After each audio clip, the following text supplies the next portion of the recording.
Have you ever heard a story so strange, so oddly specific that it just has to be true?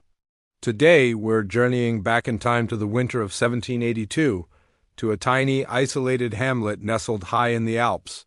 The snow that year was legendary, blanketing the landscape in a thick, white silence. But on Christmas Eve, that silence was broken by something truly bizarre. It wasn't a choir, it wasn't a sleigh bell, it was the snow itself. Right next to the old stone chapel, a particular snowdrift began to whisper. That's what the villagers called it. A whisper from the snow. As you can imagine, this caused quite a stir. In a place so cut off from the world, where faith and folklore were woven into the very fabric of life, a whispering snowdrift wasn't just a curiosity, it was an event. Was it a message from beyond? The voices of ancestors perhaps trying to communicate from the other side? Maybe it was a divine sign, a Christmas miracle meant just for them. Word spread through the village like wildfire. People, bundled up in their warmest woolens, left the comfort of their hearths and trudged through the deep snow to the chapel. They gathered around this peculiar snowdrift, their breath misting in the frigid air. One by one, they would lean in, pressing their ears close to the cold, crystalline surface, their hearts pounding with a mixture of fear and anticipation. They were ready for a revelation, a prophecy, a warning about the coming year. But what they heard was, well, it wasn't what anyone expected, it wasn't voices. It wasn't a heavenly chorus. It was a faint, monotonous, and frankly, a rather dull sound. The villagers who described it said it sounded like someone very slowly and with great effort dragging a rough bale of wool across an old wooden floorboard, a sort of she sound. It was rhythmic, it was persistent, but it was utterly devoid of meaning. Imagine the scene.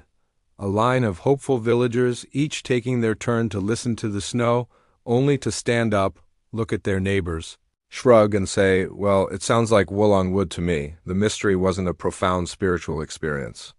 It was an audiological puzzle. The effect was deeply unsettling. The snow was clearly making a sound. It was communicating something, but the message was just incredibly boring. It was like getting a secret message from the universe written in the most uninteresting handwriting imaginable. For the rest of the night, the whisper continued its monotonous rhythm. The children found it a bit spooky, the elders were perplexed, and the more practical-minded villagers were just plain annoyed. The Christmas Eve service in the chapel was punctuated by this strange, scraping whisper from just outside the walls. It didn't offer comfort, it didn't offer wisdom, it just was. As the years went by, the story of the Whispering Snowdrift became a local legend.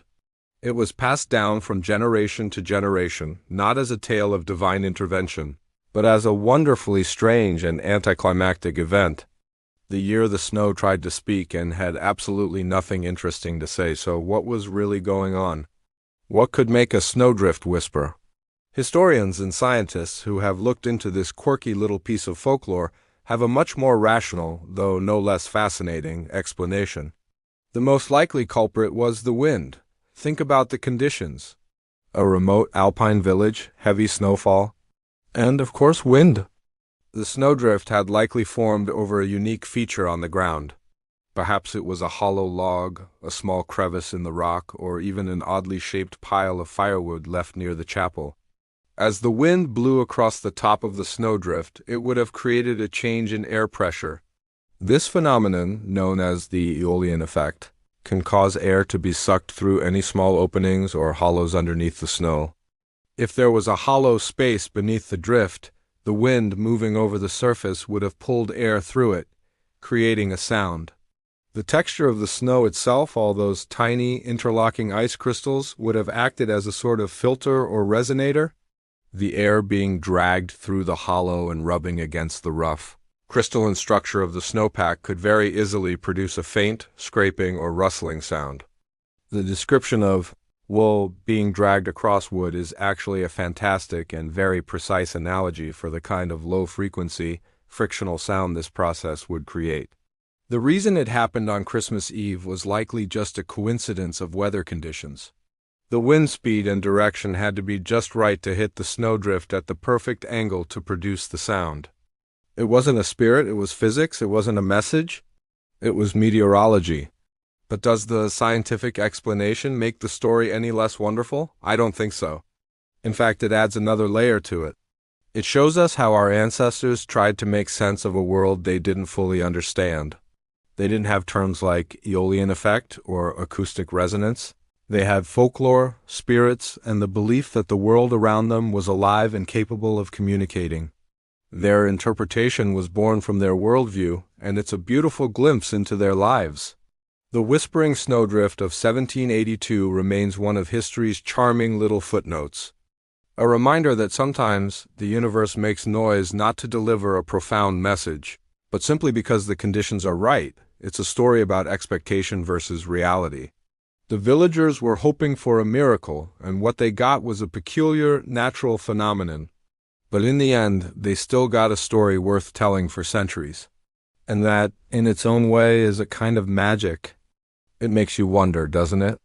How many other local legends and ghost stories have their roots in a simple, explainable, but very weird-sounding natural event? The world is full of these little mysteries. So next time you're out on a windy winter day, listen closely. You might not hear the voices of your ancestors, but you might just hear the snow whispering its own strange, monotonous, and wonderfully boring song. Thanks so much for watching and for joining me on this trip back in time. If you enjoy these kinds of strange stories from history, make sure to hit that like button and subscribe for more. Let me know in the comments if you've ever heard a bizarre local legend like this one. See you next time.